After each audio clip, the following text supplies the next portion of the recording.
Muy buenas tardes, amigos de todo el país. Bienvenidos nuevamente a Rumbo de la Tarde, aquí por la 98.5 FM.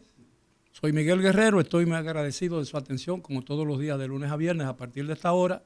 Y tengo el gratísimo placer de estar acompañado nuevamente en esta oportunidad del doctor Valentín Medrano Peña. Buenas tardes, Valentín. Muy buenas tardes, don Miguel Guerrero. Ojalá que nunca diga, por desgracia, nueva vez. No. Todo lo contrario, yo creo que tú eres lo que hace la diferencia en este programa. Gracias por ello, don Miguel Guerrero. Yo creo que no, yo creo que aquí no se necesita diferencia, sino emular el trabajo que usted por muchos años ha hecho. Si pudiéramos inocular eso, si pudiéramos, ¿cómo se llama eso? Clonar a alguna persona, entre ellos usted, que le han rendido un servicio tan importante al país y que lo han hecho con una responsabilidad. Porque yo temo mucho al futuro, sinceramente. Y le temo porque yo no voy a estar ahí siempre para ser el escudo, el portaestandarte, el antemural para mis hijos. Y cuando ellos crezcan tendrán un mundo que tendrán que vivir y responder por él, y responder hacia él, y afrontarlo a él. Y yo le temo mucho porque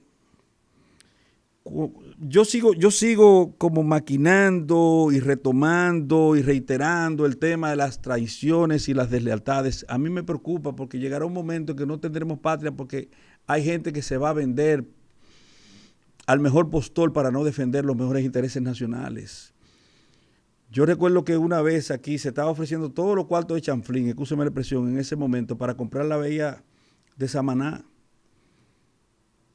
Creo que se quería hacer una especie de Guantánamo ahí también. Y no ocurrió, don Miguel. ¿Por qué? Porque la gente antepuso el interés nacional al dinero. Se habló de eso durante una de las administraciones de Balaguer, pero Exacto. eso se desestimó. Eso no llegó a tener mucha fuerza. Pero fíjate, yo lo que creo que lo que se hizo en el pasado quedó. Y es solo parte de la historia. Y normalmente la historia en países como este no influye en el presente, y mucho menos en el futuro. Yo durante muchas épocas, cuando mi carrera periodística comenzó a llegar a la etapa final, donde ya yo entendía que era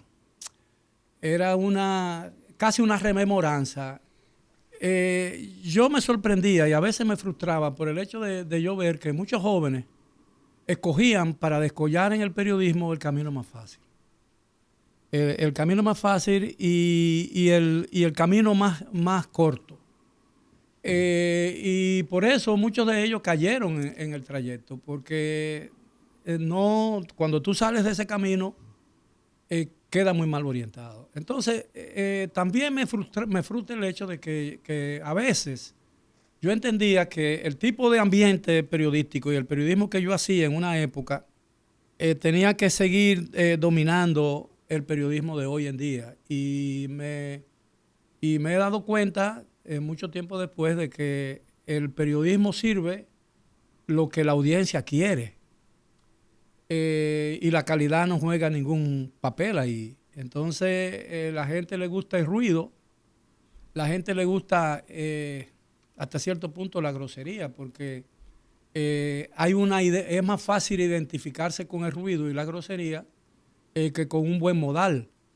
Y a veces el periodismo de profundidad exige del recipiente del periodismo cierto esfuerzo mental.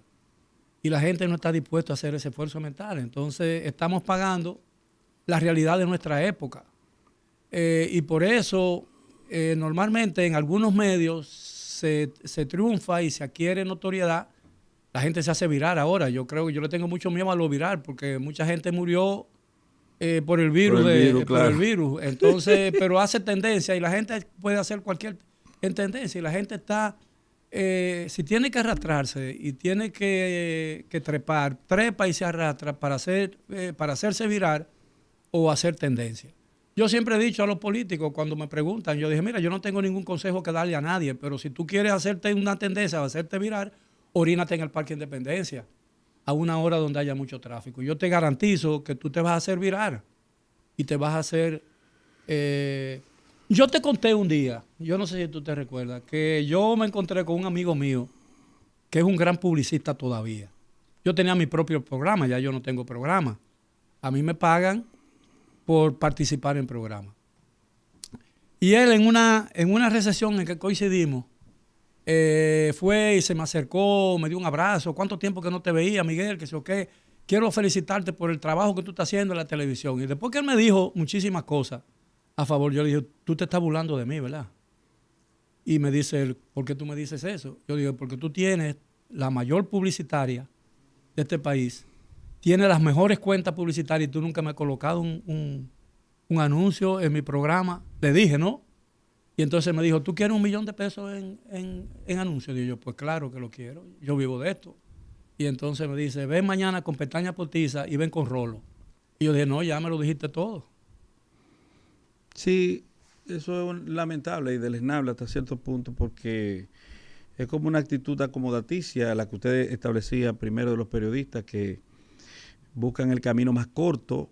Yo diría que no es propiamente dicho un camino, porque el camino es un andar que supone la secuencia de pasos que se dan desde la consecución de un objetivo, como pasa con el método científico, donde las personas... Eso es una imagen literaria, si tú sí, quieres. literaria, pero no, yo lo acepto como te lo dije, lo que yo creo que no son caminos, sino ellos buscan escondrijos, senderos para llegar a un objetivo un poquito más rápido. Vamos a decir, ellos toman una, ¿cómo le decían en las películas siempre? Que es una ruta un poco más corta, tal vez un poco con más relieve, pero que llega más rápido al lugar. Bueno, lo que pasa es que cuando uno toma el camino más corto, la vida se bifurca. Y ocurre... Atajos. Sí. Toman atajos. Sí, exactamente. Toman atajos, que es una forma, sí. que es una forma irresponsable y por lo regular el atajo implica, desde el punto de vista ético, una afectación moral. Pero también el atajo implica posiblemente el ajuste de la conducta de la persona a una prohibición que se contiene en la ley, es decir, a un delito. Hay un viejo refrán que dice, no dejes camino real por vereda. Pero la vida, cuando tú tomas el camino equivocado, tu vida se bifurca, como se bifurca un río cuando llega al mar, cuando se está llegando al mar, y forma, cuando el río se bifurca, cuando próximo a llegar al mar, forma lo que se llama un delta, ¿no? Una isla entre dos corrientes. Y normalmente esas islas se ahoga la gente ahí y la gente desaparece y vive en un universo muy pequeño. Porque la gente le basta con lo que hay ahí y no trata de indagar. Yo siempre le he dicho a la gente la gente, mira, yo sin lugar a duda hice cierta reputación, si se quiere, en el ejercicio del periodismo y como escritor y historiador. Y mucha gente me pregunta cuando yo digo, mira, no debiste hacer eso. A ti te resulta muy fácil el asunto porque tú eres fulano de tal. Y digo yo, porque yo soy fulano de tal. Le dije yo, por todas las puertas que yo he entrado, nadie me la ha abierto. Yo he tenido que empujarlas, todas. Y a veces de mala manera. A mí nadie me ha abierto una puerta. Todas las puertas por las que yo he entrado, he tenido que abrirlas. A veces con empujones. Pero el problema es que hay una generación, o parte de esta generación. Me recordó a Peña Gómez ahí. No, parte de esta generación, que se detiene en el camino hacia el éxito porque ve las puertas cerradas. Y como nadie se la abre, se devuelve o se estanca frente a ella. ¿Entiendes? Empújala. Por eso yo acabo de escribir un artículo. ¿Que se llama Empuja? Que yo puse que esta generación tiene el futuro en sus manos, pero tienen que empujar. Lo he dicho aquí, lo he escrito en un asunto. Benjamin Franklin decía que la vida era un regalo y que la gran mayoría de la gente no se atrevía ni siquiera a quitarle el lazo para abrirlo. Sí, claro. Mire, yo le tengo, los jóvenes tienen un regalo. Mira, los jóvenes tienen que empujar, porque yo le voy a decir una cosa. Y después de empujar, sigue empujando. No, claro. Porque empujar una sola vez no, porque te van a ofrecer resistencia. Ahora, yo le voy a decir una cosa, es necesario que la gente haga un esfuerzo, porque en la medida en que la juventud se impone y deja atrás esa generación que ya cumplió su rol en la política y en todas las actividades de la vida social, incluyendo en el periodismo, pero Y yo me incluyo entre eso del asunto, porque ya los sustitutos están ahí, solo que muchos no se ven como tal. Entonces yo le digo a la gente que tiene que empujar, porque el país necesita de esa energía de la juventud dominicana, porque a nosotros nos esperan días amargos.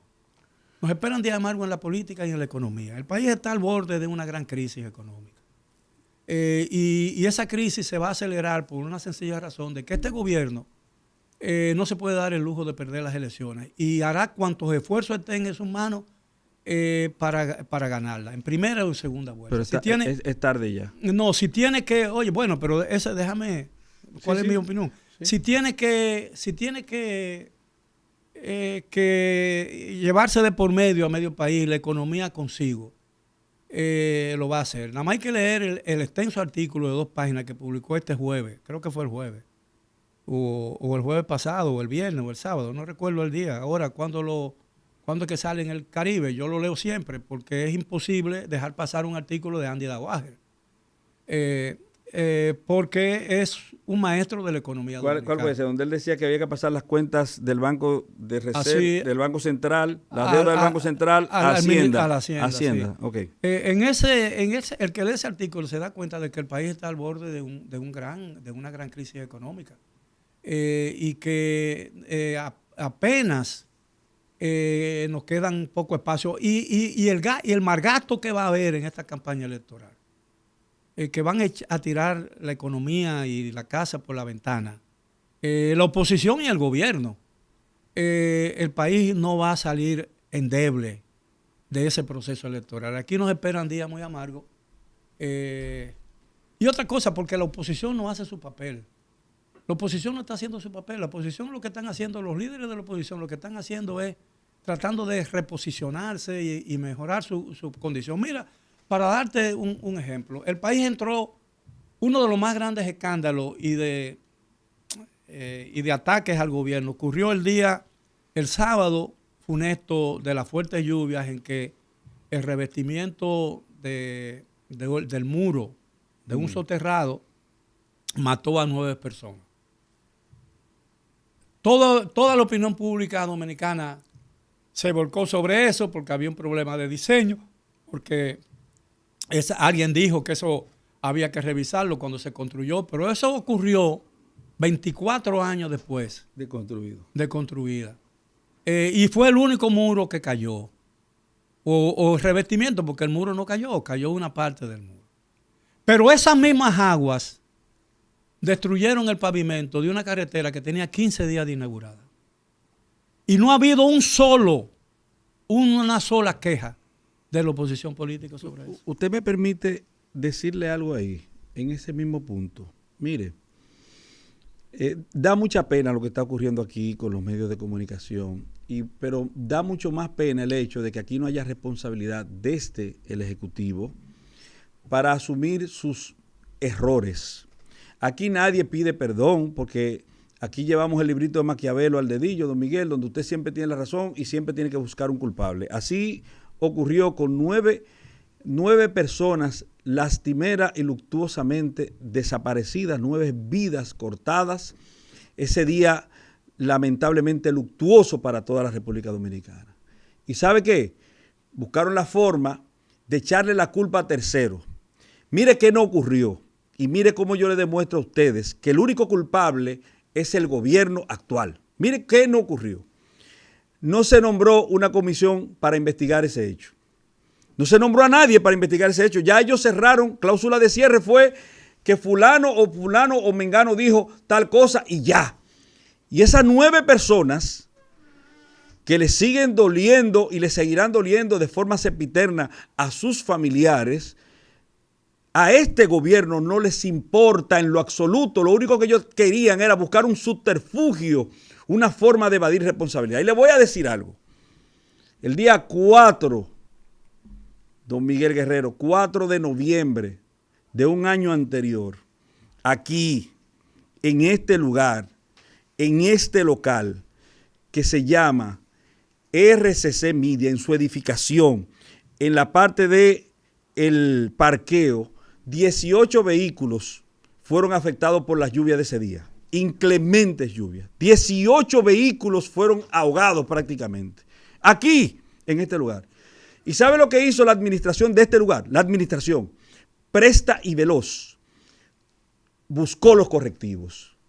Y en las lluvias últimas, en estas últimas lluvias, ¿sabe cuántos vehículos aquí parqueados se ahogaron? Ninguno.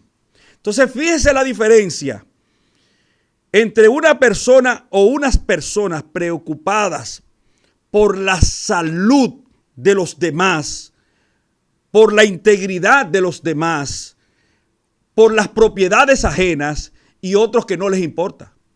Bueno, pero yo siempre he dicho que aquí tenemos que seguir estimulando la iniciativa privada. Cuando yo hablo de eso, fíjate que yo uso muy pocas veces la palabra empresario, porque aquí hay una interpretación del empresario. Cuando aquí se habla de empresario, se habla o se le entiende como una persona de mucho dinero, de mucho poder e influencia económica, política y social. Pero en realidad el empresario no es más que aquella persona que vive de lo que sabe hacer, de su iniciativa.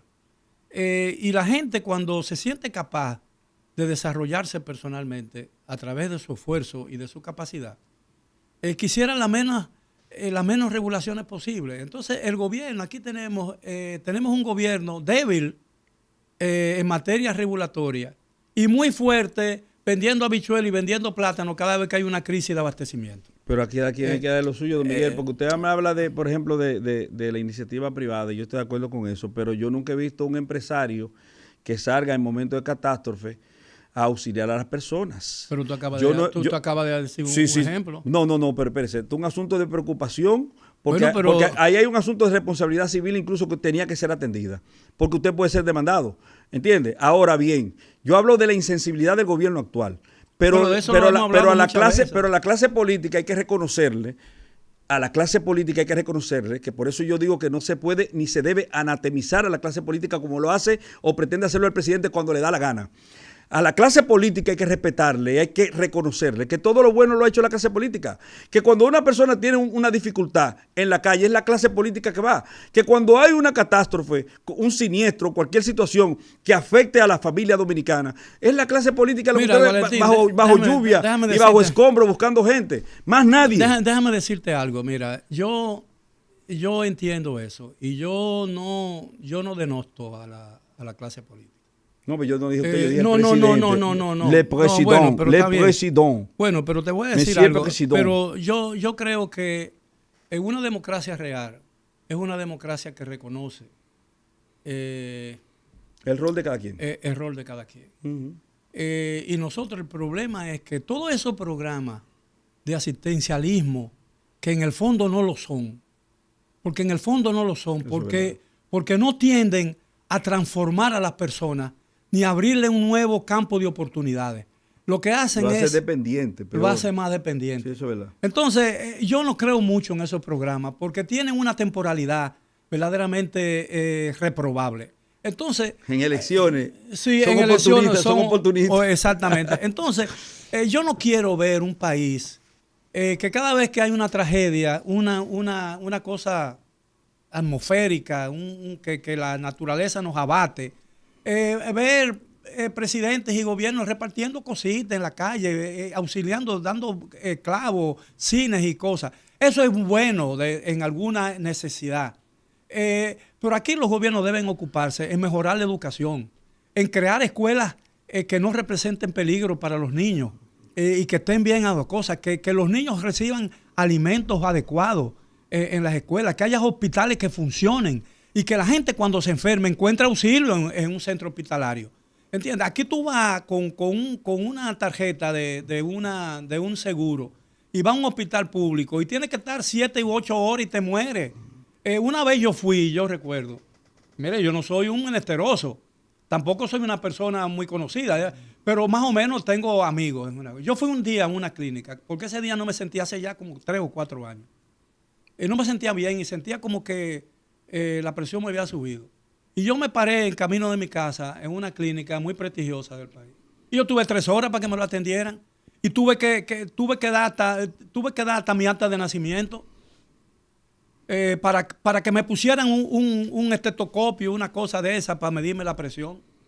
¿Entiendes? Entonces, este país no necesita gente. Aquí nosotros no queremos gobierno inepre, vendiendo arroz y vendiendo plátano barato cada vez que hay una escasez y que la gente grita porque los precios están subiendo. ¿Sabe por qué? Porque Inespre, cada vez que Inespre sale a la calle a repartir en unas camioneticas, lo que le da es a 5 de 300,000 personas que necesitan auxilio. Pero además están rompiendo e hiriendo un sistema de distribución que ha costado, una red de distribución nacional, que ha costado décadas construir, como son las pulperías, los colmados, los mini mercados y todo ese tipo de cosas, que cada vez que Inespre sale vendiendo, porque el gobierno es incapaz de controlar los precios, y yo no estoy hablando de controles oficiales de precios, porque los controles oficiales de precios lo que hacen es que crean especulación y crean escasez y acaparamiento. Yo lo que creo es que tenemos que dejar que muchas veces a las fuerzas del mercado actuar. Y cuando el gobierno interviene arbitrariamente con fines políticos, lo que hace es que destruye todo lo que funciona bien. ¿Entiendes? Entonces yo lo que digo es que nosotros necesitamos un gobierno con capacidad regulatoria para controlar los excesos de su propia gente y de aquellos que no son de su propia gente y que son empresarios y que hacen uso mal de su poder económico social. Entonces yo lo que este país necesita es libertad de comercio, que la gente pueda expandirse y desarrollar a plena capacidad lo que realmente puede hacer. Las cosas funcionarían mejor, porque en los Estados Unidos el gobierno solamente interviene cuando tiene que intervenir, cuando alguien viola la ley. Aquí el gobierno es el primero en violar la ley y lo vive violando todos los días. ¿Entiendes? ¿Y qué hace uno cuando el gobierno viola la ley? ¿Qué hace uno? Sufrir. Llorar y llorar. Don Miguel, yo tengo algunos picaditos que me gustaría que usted seleccione entre un grupo de temas que yo... Pero antes de tú, porque no quiero hablar mucho, oye, ya he hablado mucho. Ya he hablado mucho, no... pero yo lo que quiero decir es que el mundo necesita que usted hable. No, pero yo quiero recordarle a la gente que estoy advirtiendo que el año que viene la campaña electoral va a acelerar una crisis económica. Y esa crisis económica va a arrastrar una crisis política. Porque si el que gana las elecciones se enfrenta a lo que yo temo que sucederá en la economía, le va a costar 1 año y medio tratar de estabilizarla de nuevo. Y luego será muy tarde. Y porque va a tener que hacer lo mismo que está haciendo este gobierno para tratar de preservarse en el poder. Y así vamos a seguir haciendo lo mismo, hasta que este país ya no resista más. No, claro, el gobierno que venga ahora, en el 2024, puede hacer un contrato con las empresas concesionarias o con las empresas que tienen algún tipo de interrelación con el Estado, don Miguel, para el año 2100, más o menos. 2100. Porque ya vemos que la visión es afectar incluso, señores, el futuro. O sea, lo que tú no estás viendo, lo que tú no estás mirando, lo que tú no sabes cómo va a venir. Y adelantarse a un mercado que pudiera ser muy beneficioso. Muy beneficioso. Por eso tengo estos... Pero antes, déjame decirte algo. Mira en que yo baso mi afirmación. La semana pasada, o la semana antepasada, cuando se conoció parcialmente el contrato de Aerodón, hubo un ruido enorme alrededor. Ese ruido duró 1 día y medio o 2 días. Búscate los periódicos los últimos 4 días y búscate los temas que han dominado el debate nacional en los últimos 4 días. Ya eso no se menciona. Ni el Congreso se menciona. Y esa gente ya tomaron posesión del contrato. Ellos están funcionando sobre la base de un contrato que todavía no ha sido renovado oficialmente. Y nadie le va a partir. Irán 1 o 2 voces aisladas que seguirán hablando. Pero el Congreso que tiene eso no ha dicho esta boca es mía. Ni va a decir esta boca es mía. Y finalmente, cuando otras cosas políticas echen a un lado la tensión final, definitiva, sobre ese contrato, lo aprobarán. Lo aprobarán. Y le agregarán algo que los dueños del contrato y el gobierno no se atrevió a ponerle. ¿Entiendes lo que yo te digo? Uh-huh. que le agregarán lo que el mismo gobierno y los abogados de la compañía no se atrevieron, por vergüenza probablemente, ponerle a ese contrato. Para terminar de hacerlo, convertirlo en la maravilla de Dindo. ¿Tú sabes cuál era la maravilla de Dindo? Sí. ¿Qué era la maravilla de Dindo? La de Dindo. Porque no era una tienda que había en La Mella hace muchos años. ¿Se llamaba La Maravilla? Se llamaba La Maravilla. Tienda La Maravilla. ¿Y Dindo era el dueño? No, se llamaba La Maravilla de Dindo.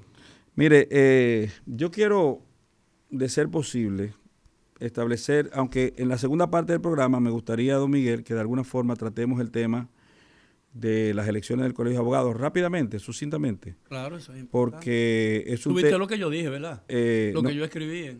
No, pero dígalo, ¿qué usted dijo? No, si tú quieres yo lo puedo... Yo estaba en audiencia hoy. Si tú quieres yo prefiero leerlo para abreviar el asunto. Pues hagámoslo de la siguiente. Bueno, no, yo lo que quiero decir es que nuevamente se ha demostrado que las elecciones en el Colegio de Abogados no son elecciones para los abogados, sino de abogados políticos que responden más a los intereses del partido en que militan que a la clase profesional a la que pertenecen. Y eso ha quedado de nuevo resaltado en este proceso electoral. Sí, pues entonces... ¿Pero estás de acuerdo o no? Totalmente, pero vamos en el minuto que nos queda para hacer el cambio, don Miguel. Yo quería decirle estos temas picaditos rápidamente así. Empezar con este que salió en el Nacional hace algunos días. Contrato autoriza a Rodón embargar los bienes públicos. Apuñalan en prisión a Derek Chauvin, ex policía condenado por asesinato de George Floyd. No sé si usted recuerda eso. Sí, en Estados Unidos. Y lo que está sucediendo en Nicaragua, donde el gobierno de Daniel Ortega está repatriando personas. Una cosa inaudita, porque la Constitución de la República dice que ningún nacional puede ser expatriado. Por lo menos la nuestra también así lo consigna. Una información interesante. Pero no solamente eso, sino que le estás despojando de la nacionalidad a grandes figuras de la literatura, de la música. Claro. Una locura, es una locura. Eso es una insensatez, aparte de una arbitrariedad y un abuso. El director de los comedores económicos, Edgar Félix, informó que su gestión ha cancelado a choferes y militares involucrados en la alteración de conduces y documentos institucionales. Indicó don Miguel que ha presentado expediente a la Procuraduría General de la República, y esto sí yo lo veo como algo grave, gravísimo, siendo aconsejado por Miriam Germán Brito, y Jenny Berenice Reynoso de que lleven directamente esos procesos allá para evitar a los fiscales. Cosa rara, porque se supone que el procedimiento adecuado es justamente lo contrario a eso, sino que pasar por los fiscales y luego llegar hasta la máxima. Pero ellos son fiscales. Exactamente. Dice, confirmados 29 casos de cólera en Barahona, y las autoridades hacen absoluto mutis. Algo que desde el punto de vista institucional me parece a mí que es una locura. El presidente Bukele hizo lo que prometió el presidente Abinader. El presidente Abinader prometió que tomaría una licencia en caso de repostularse, o que tenía que ser así. Lo pedía para los demás presidentes que le antecedieron, que debieron tomar una licencia. Él no hizo nada de eso, pero Bukele toma licencia y nombra a su secretaria como presidenta interina, a su secretaria personal como presidenta interina. Esas son las cosas por las que uno dice que ese es un pichón de dictador. Claro, pero se supone que debe haber un vicepresidente. No sé si en la Constitución está establecido eso. Luego de casi 52 años operando, el restaurante Maniquí cierra sus puertas. El que está en la Plaza de la Cultura. Cierra sus puertas. Tú sabes que yo nunca lo conocí, nunca fui ahí. ¿Al restaurante? No, nunca fui ahí. Me invitaron en varias oportunidades porque era un centro de reunión de escritores, de periodistas. 52 años operando, pero nosotros, la economía está tan bien que esto seguro fue un tema de tomarse unas vacaciones también, ¿verdad? Seguro.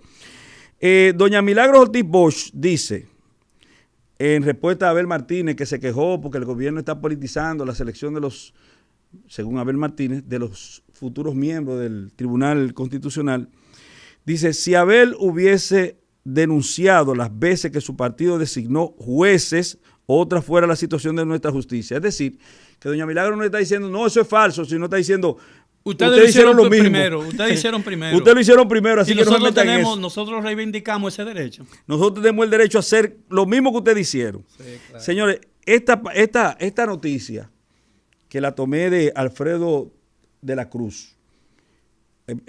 Yo quisiera que usted en algún momento se refiera a esto. Don Miguel, se denunció. Es un médico, ¿no, Alfredo de la Cruz? No, Alfredo está aquí en el Rumbo de la Mañana. Es uno de los talentos más importantes y uno de los hombres más consecuentes, debo decir, y coherentes de la radio y la televisión dominicana. Dice en un programa de televisión que un señor de nombre